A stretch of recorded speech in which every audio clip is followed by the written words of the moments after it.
দেখা দাও রাসূলুল্লাহ তুমি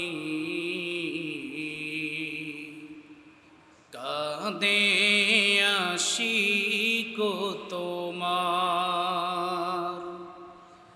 আছো শুয়ে মদিনায় তুমি ডেকে নাও রওজা তোমার রাসূলুল্লাহ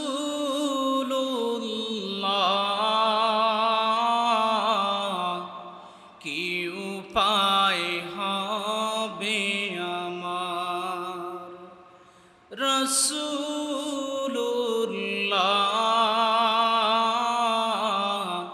কি উপায় হবে আমার। আমাদেরকে এখানে আসার তৌফিক দিয়েছেন কে?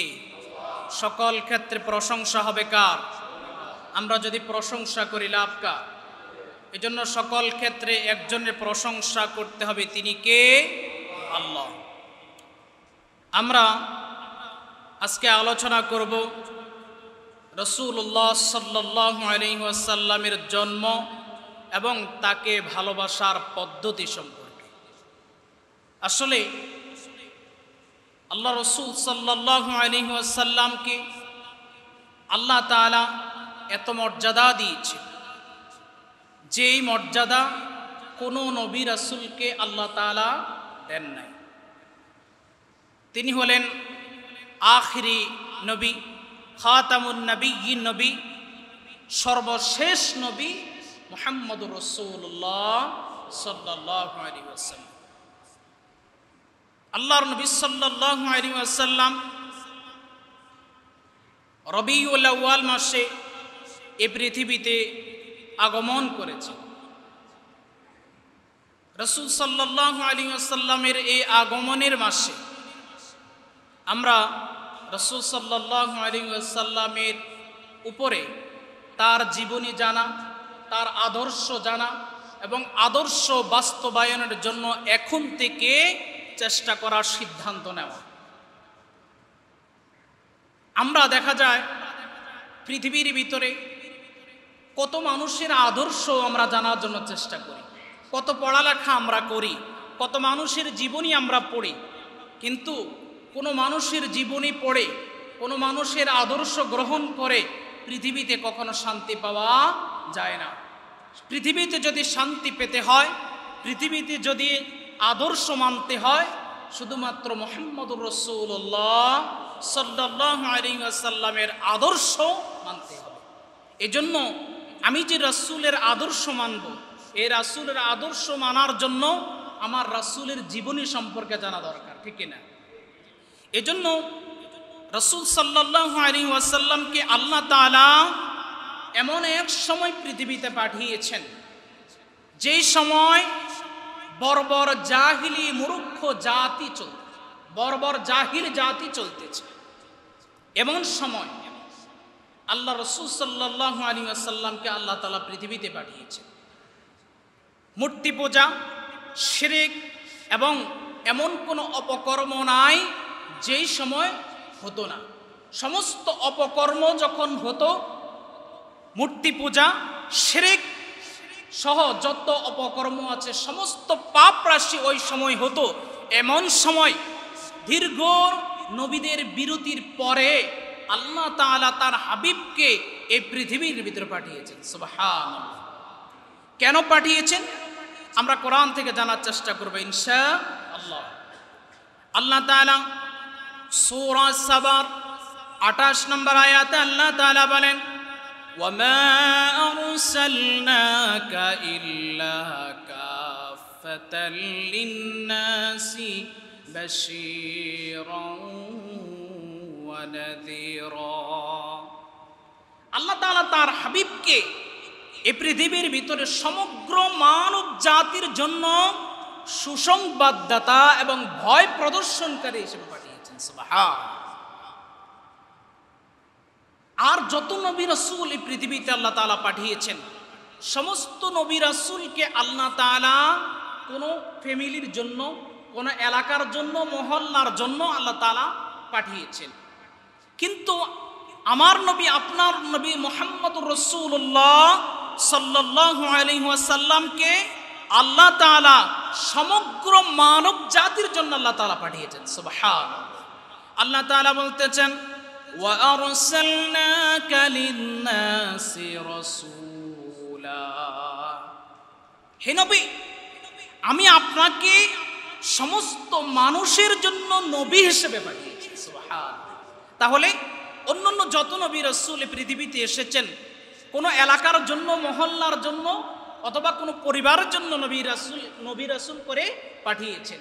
কিন্তু একমাত্র, শুধুমাত্র, কেবলমাত্র আমার নবী, আপনার নবী, নবী মুহাম্মদুর রাসূলুল্লাহ সাল্লাল্লাহু আলাইহি ওয়াসাল্লামকে সমস্ত মানব জাতির জন্য আল্লাহ তাআলা নবী হিসেবে পাঠিয়েছেন। সুবহানাল্লাহ।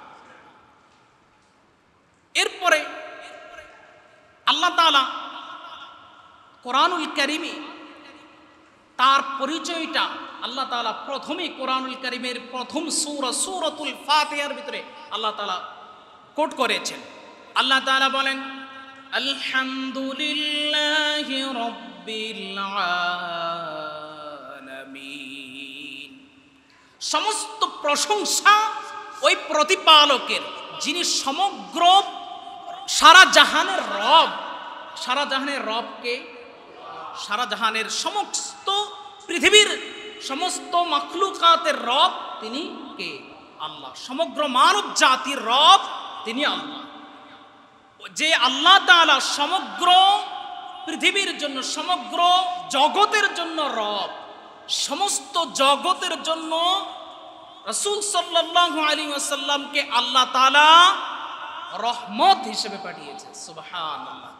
আল্লাহ তাআলা বলতেছেন, ওয়ামা আরসালনাকা ইল্লা রাহমাতাল লিল আলামিন, হে নবী, আমি আপনাকে সমস্ত জগতের জন্য রহমত হিসেবে পাঠিয়েছি। সুবহানাল্লাহ। কে বলতেছেন? কে বলতেছেন? আল্লাহ বলতেছেন। তাহলে সমগ্র জগতের মালিককে, ওই সমস্ত জগতের প্রতি রহমত হিসেবে পাঠিয়েছেন কাকে? রাহমাতাল লিল আলামিন। তাহলে এই কথা কোথায় এসেছে? কোরআনে এসেছে, কিতাবে এসেছে। আল্লাহ তাআলা বলতেছেন, ইন হুয়া ইল্লা যিকরুল লিল আলামিন, সমস্ত জগতের জন্য এই কোরআনকে আল্লাহ তাআলা উপদেশ বাণী হিসেবে পৃথিবীতে পাঠিয়েছে। সুবহানাল্লাহ। তাহলে সারা জাহানের রবকে, আওয়াজ দিয়ে বলতে হবে, সারা জাহানের রবকে? আল্লাহ। আর সারা জাহানের জন্য, সারা জগতের জন্য রহমত হিসেবে পাঠিয়েছেন কাকে? নবী মুহাম্মদুর রাসূলুল্লাহ সাল্লাল্লাহু আলাইহি ওয়াসাল্লামকে পাঠিয়েছেন। এজন্য যে নবীকে আল্লাহ তাআলা এত মর্যাদা দিয়েছেন, সেই নবীর আদর্শ আমাদের গ্রহণ করা দরকার কিনা? তাহলে আল্লাহ তাআলা যে আমাদেরকে এমন নবীর উম্মত বানিয়েছেন, এমন নবীর উম্মত হওয়ার তৌফিক দিয়েছেন, সেই জন্য শুকরিয়া আদায় করা দরকার কি? এজন্য মন থেকে বলি আলহামদুলিল্লাহ। এরপরে আমরা যে কথা বলেছিলাম যে রাসূল সাল্লাল্লাহু আলাইহি ওয়াসাল্লামকে আমরা যে ভালোবাসবো, আমরা কয়েকটি পদ্ধতির মাধ্যমে আল্লাহ রাসূল সাল্লাল্লাহু আলাইহি ওয়াসাল্লামকে কি করব? ভালোবাসবো। এক নাম্বার পদ্ধতি হলো রাসূল সাল্লাল্লাহু আলাইহি ওয়াসাল্লামের জীবনী জানা। এক নাম্বার পদ্ধতি কি? রাসূলের জীবনী জানা। তাহলে রাসূলের জীবনী যদি আমরা জানি, তাহলে রাসূলকে মানা আমাদের জন্য সম্ভব হবে, ঠিক কিনা? এই জন্য সমস্ত মানুষের জীবনী জানার আগে রাসূলের জীবনী জানা আমাদের জন্য প্রয়োজন, ঠিক কিনা? যদি রাসূলের জীবন জানতে পারি, রাসূলের আদর্শ গ্রহণ করতে হয়, রাসূলকে মানতে হয়, রাসূলকে একমাত্র আদর্শ হিসেবে গ্রহণ করতে হয়, তাহলে নবী মুহাম্মদ রাসূলুল্লাহ সাল্লাল্লাহু আলাইহি ওয়াসাল্লামের জীবনী জানা দরকার, ঠিক কিনা? এজন্য আমরা রাসূলের সিরাতের উপরে অনেক গ্রন্থ পাওয়া যায়, আমরা এগুলি সংগ্রহ করব এবং এখান থেকে আমরা রাসূলের আদর্শ আমরা জানার জন্য চেষ্টা করব। পারবো তো ইনশাআল্লাহ? আল্লাহ রাব্বুল আলামিন তৌফিক দান করুন, আমিন। 2 নাম্বার হলো তাকে ভালোবাসার 2 নাম্বার পদ্ধতি হলো তাকে তার উপরে বেশি বেশি করে দুরূদ পড়তে হবে। কি করতে হবে? দুরূদ পড়তে হবে। এখন দুরূদ আমরা তো পড়ি শুধুমাত্র আল্লাহুম্মা সাল্লি আলা বলি, মিষ্টি খেয়ে আমরা চলে যাই। আপনি দুরূদ পড়বেন, রাসূল সাল্লাল্লাহু আলাইহি ওয়াসাল্লাম বলেছেন তার প্রতি যদি কোনো ব্যক্তি যদি দুরূদ পড়ে তাহলে আল্লাহ তাআলা তার 10টি গুনাহ আল্লাহ তাআলা মাফ করে দেন। শুধু তাই নয়, তার 10টি মর্যাদা আল্লাহ তাআলা বৃদ্ধি করে দেন। শুধু তাই নয়, তার প্রতি 10টি রহমত নাজিল করে।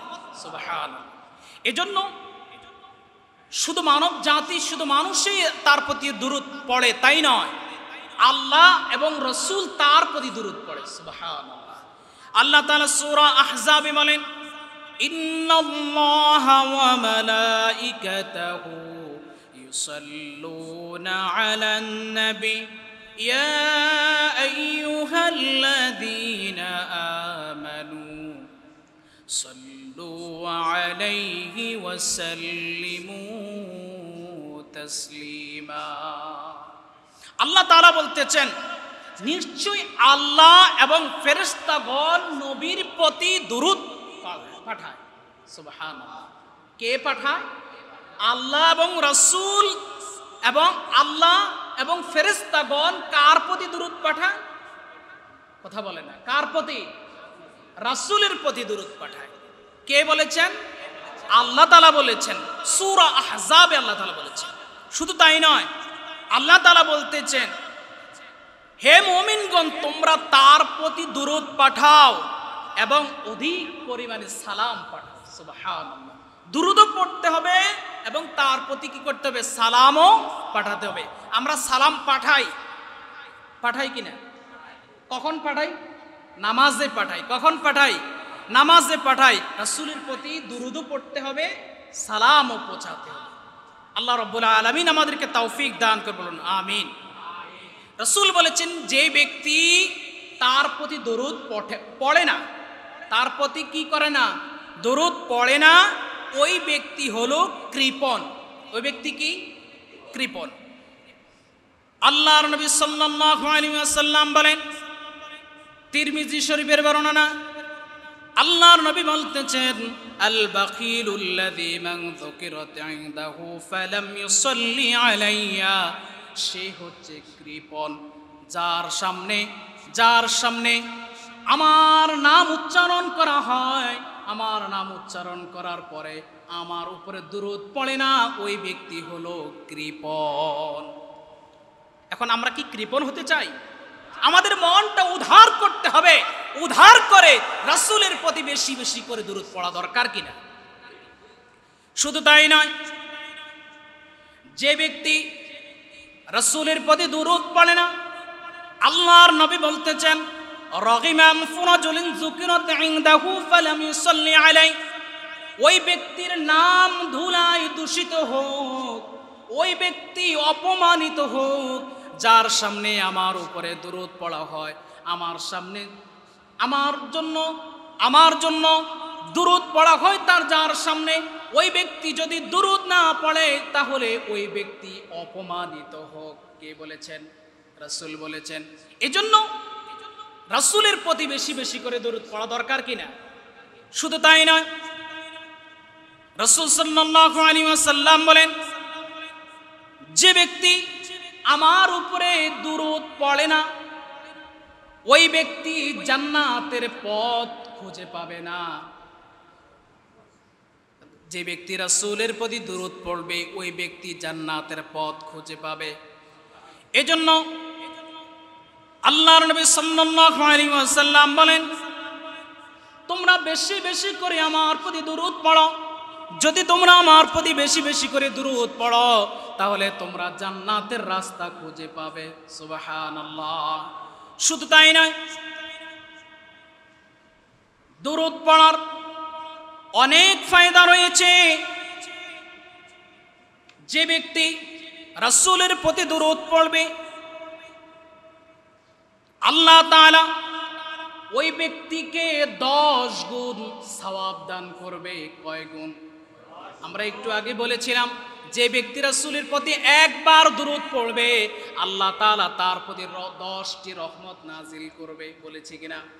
আল্লাহ তাআলা বলতেছেন, মান জাআ বিল হাসানাতি ফালাহু আশরু আমসালিহা। যে ব্যক্তি একটি ভালো কাজ করবে, একটি নেকির কাজ করবে, আল্লাহ তাআলা একটি নেকির কাজের বিনিময়ে আল্লাহ তাআলা তাকে 10টি নেকি আল্লাহ তাআলা দান করবে। একটি নেকির কাজ করবেন, 10 আল্লাহ তাআলা দান করবেন। সুবহানাল্লাহ। শুধু তাই নয়, যে ব্যক্তি আল্লাহর নবী সাল্লাল্লাহু আলাইহি ওয়াসাল্লামের প্রতি দরুদ পড়বে আল্লাহ তাআলা কিয়ামতের ময়দানে আল্লাহ তাআলা তার মর্যাদা আল্লাহ তাআলা বৃদ্ধি করে দিবেন। সুবহানাল্লাহ। আল্লাহর নবী সাল্লাল্লাহু আলাইহি ওয়াসাল্লাম বলেন, আওয়ালান নাসি বিয়াউমিল কিয়ামতি আকসারুহুম আলাইয়া সালাহ। কিয়ামতের দিন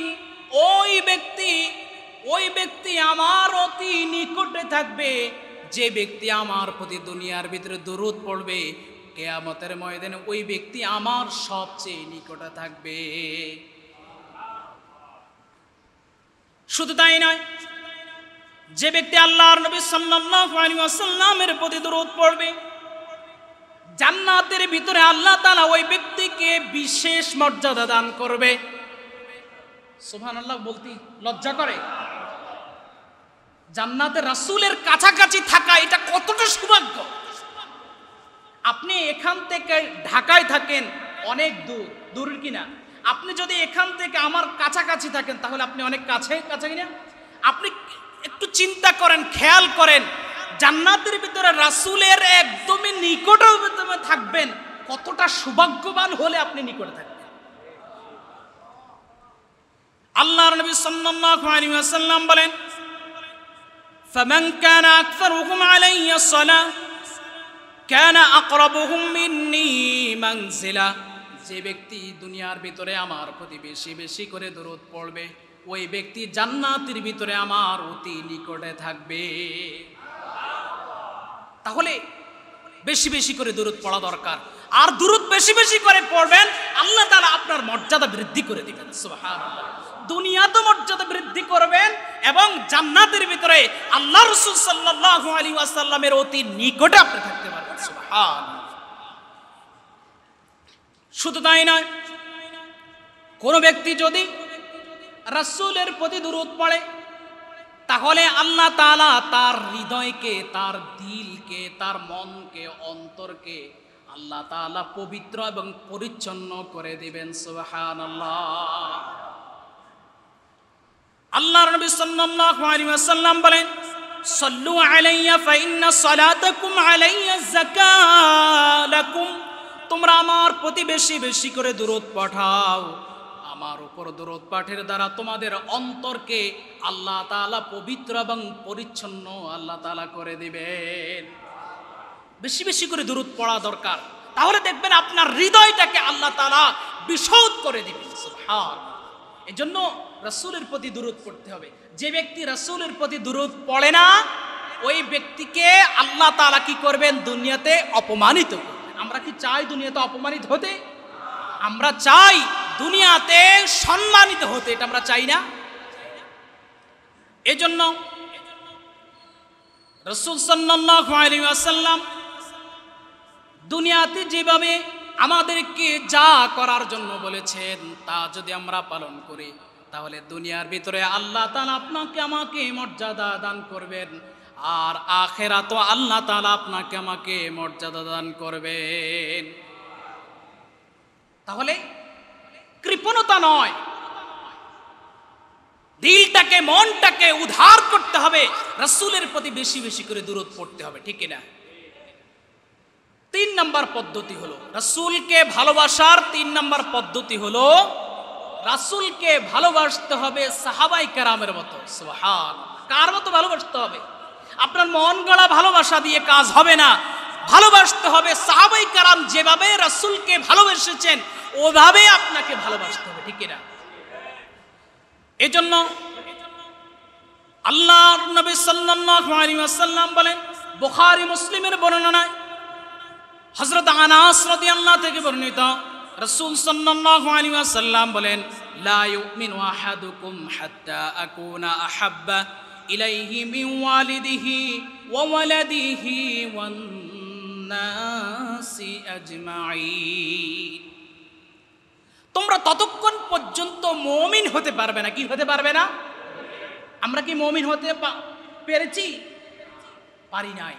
কারণ এখন যদি আপনাকে প্রশ্ন করা হয়, আপনি দ্বীনের জন্য, আল্লাহ রাসূলের মর্যাদা সমুন্নত রাখার জন্য আপনি ময়দানে ঝাঁপিয়ে পড়বেন, আপনি রাসূলের প্রতি মহব্বত রেখে ময়দানে ঝাঁপিয়ে পড়তে পারবেন? এখানে বলা সহজ, কর্মে বাস্তবায়ন করা সম্ভব হয়ে ওঠে না। এজন্য বলা হয়েছে সাহাবায়ে কেরামের মতো ভালোবাসতে হবে। বলা হয়েছে তোমরা ততক্ষণ পর্যন্ত মুমিন হতে পারবে না যতক্ষণ না তোমাদের সন্তান সন্ততি পিতা মাতা এবং সমগ্র মানব জাতি থেকে আমাকে বেশি ভালোবাসতে না পারবে, ততক্ষণ পর্যন্ত তোমরা মুমিন হতে পারবে না। তাহলে সাহাবায়ে কেরামের মতন ভালোবাসতে হবে। আল্লাহর নবী সাল্লাল্লাহু আলাইহি ওয়াসাল্লাম হযরত ওমর রাদিয়াল্লাহু থেকে ডাক দিয়ে বলতেছেন, ওমর, ও আমার ওমর, তুমি কি তোমার জীবনের চাইতে আমাকে বেশি ভালোবাসো কিনা? ওমর বলতেছেন, ইয়া রাসূলুল্লাহ, আমি আমার জীবনের চাইতে আপনাকে বেশি ভালোবাসতে পারতেছি না। আল্লাহর নবী বলতেছেন, ও ওমর, যদি তোমার জীবনের চাইতে যদি আমাকে বেশি ভালোবাসতে না পারো তাহলে তুমি মুমিন হতে পারবে না। আল্লাহর নবী সাল্লাল্লাহু আলাইহি ওয়াসাল্লাম একটা দৃষ্টান্ত তার সামনে উপস্থাপন করলো। আল্লাহর নবী বলতেছেন, ওগো ওমর, মনে করে এমন এক জায়গায় গেলাম, যাওয়ার পরে শত্রু বাহিনীরা আমার উপর আক্রমণ করতেছে, শুধুমাত্র কেবলমাত্র তুমি আমার সাথে আছো, আর কেউ আমার সাথে নাই, আর শত্রু বাহিনীরা রয়েছে।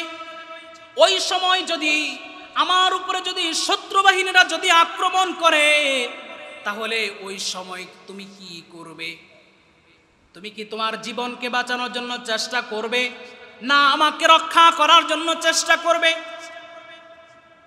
এবার ওমর চিন্তা করলো, চিন্তা করে তার নিজেকে নিজে প্রশ্ন করলো, এমন সময় কি আমি আমার জীবনকে রক্ষা করার জন্য চেষ্টা করব, না আমার জীবনের চাইতে রাসূলকে রক্ষা করার জন্য চেষ্টা করব?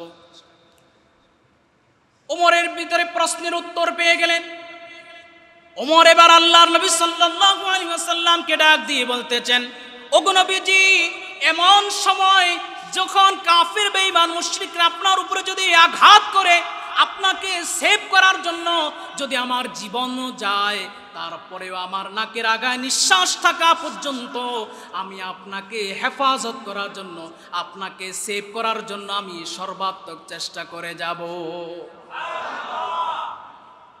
এই কথা বলার পরে আল্লাহর নবী বলতেছেন, ওগো ওমর, এখন তুমি পরিপূর্ণ মুমিন হতে পেরেছো।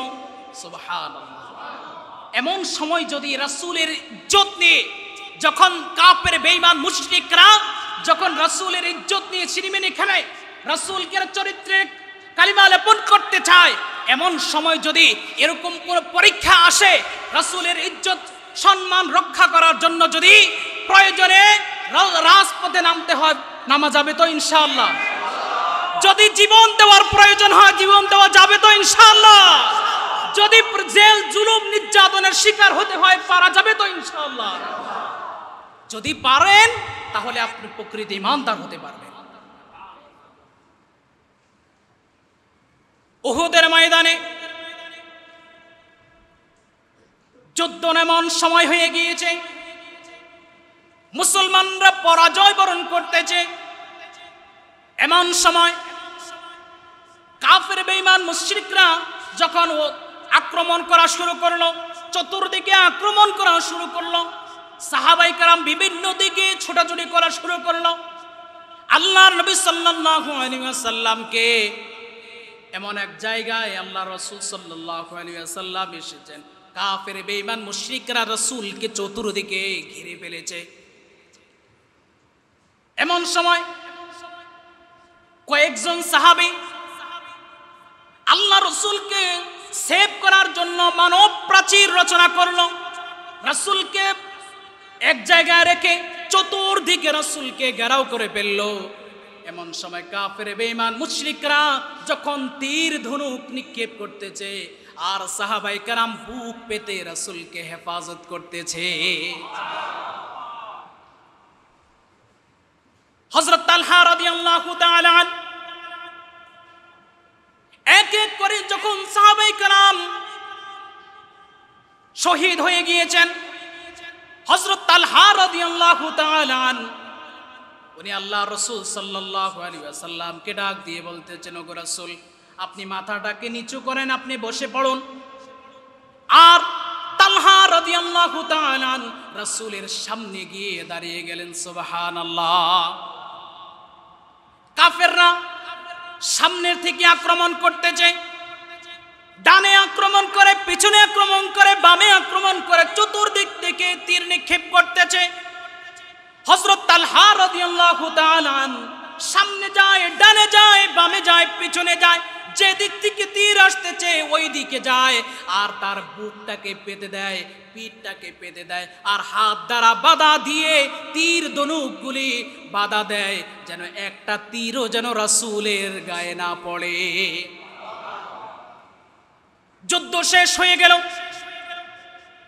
রাসূল সাল্লাল্লাহু আলাইহি ওয়াসাল্লামকে হযরত তালহা রাদিয়াল্লাহু তাআলা আনহু একটা জায়গা, নিরাপদ জায়গা নিয়ে গেলেন। যুদ্ধ শেষ হয়ে যাওয়ার পরে আবু বকর, ওমর, উসমান সহ সাহাবায়ে কেরাম রাসূলকে খোঁজা শুরু করলেন। এক জায়গায় গিয়ে রাসূলকে পেলেন। রাসূল আহত অবস্থায়, রক্ত ঝরতেছে, দান মোবারক শহীদ হয়েছে, মাথার হেলমেট ভেঙে মাথায় ঢুকে গিয়েছে, রাসূলের শরীর থেকে অঝর দ্বারা রক্ত ঝরতেছে। সবাই আসলো, এসে রাসূলের কাছে এসে বললেন, রাসূলের কি প্রয়োজন, কি খেদমতের প্রয়োজন। সবাই সাহাবায়ে কেরাম রাসূলের কাছে গেলেন। এবার রাসূল দেখতে পেলেন আমার তালহা ওইদিকে অচেতন অবস্থায় পড়ে আছে। আল্লাহর নবী তার নিজের দেহ থেকে রক্ত ঝরতেছে। এমন সময়ও আল্লাহর নবী সাল্লাল্লাহু আলাইহি ওয়াসাল্লাম সাহাবায়ে কেরামদেরকে ডাক দিয়ে বলতেছেন, ও আমার সাহাবী, আমাকে দেখার আগে আমার তালহাকে আগে দেখো। তালহার এমন হলো, তীর বাধা দিতে দিতে তার দুই হাতের 10টি আঙ্গুলের একটি আঙ্গুলে এক ফোঁটার গোস্ত ছিল না। এমন পরীক্ষা কি আপনি আমি দিতে পারবো? শুধু তাই নয়, তার পিঠে 80টা তীর নিক্ষেপ হয়েছে।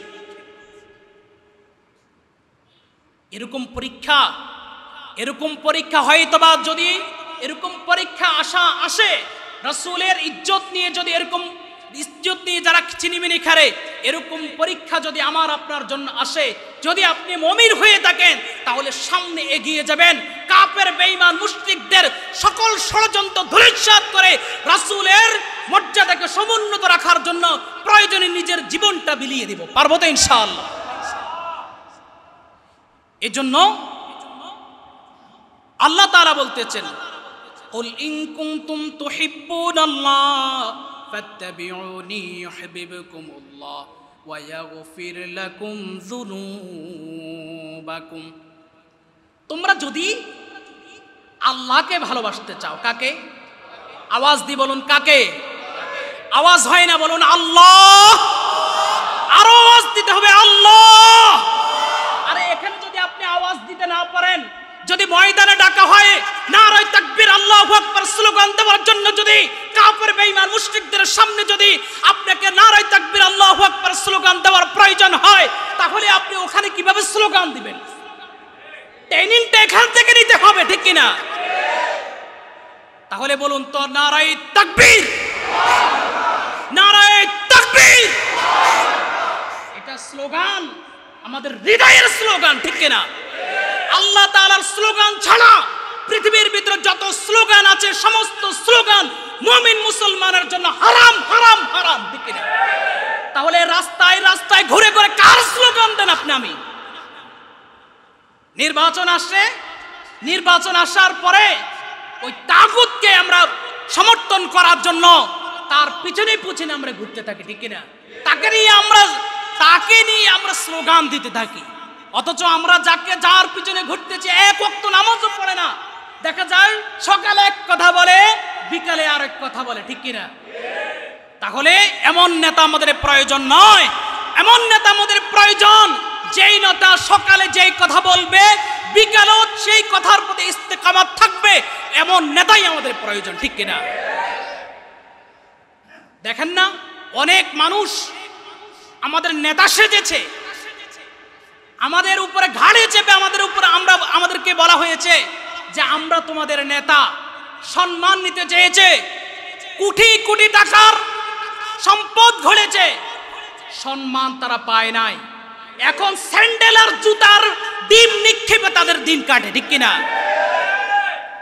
এমন সম্মান দিয়ে এমন নেতা হয়ে কি প্রয়োজন, যেই নেতা এমন বিপদের সময়ে মানুষ ডিম নিক্ষেপ করে, জুতা নিক্ষেপ করে। নেতা হতে হবে, সৎ নেতা হতে হবে, ঠিক কিনা? নেতা হতে হবে যে ব্যক্তির ভিতরে আল্লাহ রাসূল সাল্লাল্লাহু আলাইহি ওয়াসাল্লামের আদর্শ রয়েছে, ওই ব্যক্তির মুমিনের জন্য নেতা হতে পারে, ঠিক কিনা? তাহলে আল্লাহ তাআলা বলতেছেন, তোমরা যদি আমাকে ভালোবাসতে চাও, কাকে? আল্লাহকে। কাকে?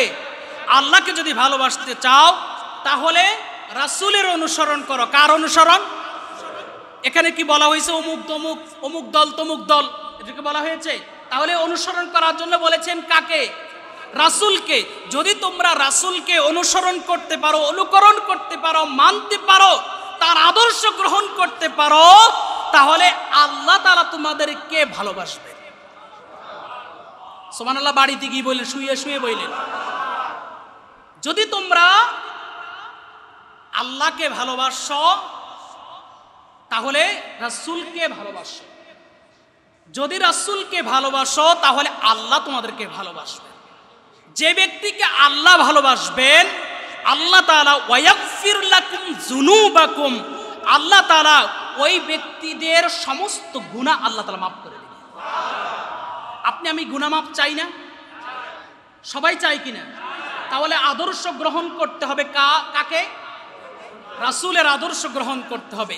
এজন্য আল্লাহ তাআলা বলেছেন, লাকাদ কানা লাকুম ফি রাসূলিল্লাহি উসওয়াতুন হাসানাহ, তোমাদের জন্য রয়েছে রাসূল সাল্লাল্লাহু আলাইহি ওয়াসাল্লামের জীবনের সর্বোত্তম আদর্শ। সুবহানাল্লাহ।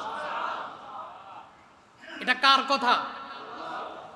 আল্লাহ তাআলা যদি বলে আমি কার, মনে করেন আমি কার, আমি আপনি কার, তাহলে আমার জন্য কোন আদর্শ গ্রহণ করা দরকার এটা আমার চেয়ে বেশি জানেন কে? ওই আল্লাহই বলতেছে তোমরা রাসূলের আদর্শ গ্রহণ করো। রাসূলের আদর্শ বাদ দিয়ে কার আদর্শের পিছনে আমরা ঘুরি? তাহলে আদর্শ গ্রহণ করতে হবে কার? আল্লাহ রাসূল সাল্লাল্লাহু আলাইহি ওয়াসাল্লামের। এজন্য রাসূলের আদর্শ গ্রহণ করতে হবে, রাসূলের চরিত্র আমাদের ভিতরে লালন করতে হবে। আল্লাহ তাআলা রাসূলের চরিত্র সম্পর্কে বলছেন, ওয়া ইন্নাকা লাআলা খুলুকিন আযীম, হে নবী আপনি মহান চরিত্রের অধিকারী। সুবহানাল্লাহ। এখন আমরা আমাদের চারিত্রিক সার্টিফিকেটের জন্য চেয়ারম্যানের কাছে যাই, বিভিন্ন মানুষের কাছে, নেতার কাছে যাই, দেখা যায় ওই নেতাও বিভিন্ন অপকর্মের সাথে জড়িত, ঠিক কিনা? চেয়ারম্যান দেখা যায় ধর্ষণ মামলায় আসামি, ঠিক কিনা? এরকম নেতার কাছে আমরা চারিত্রিক সার্টিফিকেটের জন্য যাই, ঠিক কিনা? আর আমার নবীর জন্য পৃথিবীর কোনো সার্টিফিকেটের প্রয়োজন হয় না। আমার নবীর চরিত্রের সার্টিফিকেট দিয়েছেন কে? আল্লাহ তাআলা বলতেছেন ওয়া ইন্নাকা লাআলা খুলুকিন আযীম, হে নবী আপনি মহান চরিত্রের অধিকারী। সুবহানাল্লাহ। আল্লাহ রাব্বুল আলামিন আমাকে সহ আমাদের প্রত্যেককে রাসূলের আদর্শ গ্রহণ করে রাসূলের শিখানো পথে আমরা যেন তার আদর্শ বাস্তবায়ন করার জন্য আমরা চেষ্টা করতে পারি। আল্লাহ রাব্বুল আলামিন আমাকে সহ আমাদের প্রত্যেককে কবুল করবেন, আমিন। ওয়া আখিরু দাওয়ানা আলহামদুলিল্লাহি রাব্বিল আলামিন।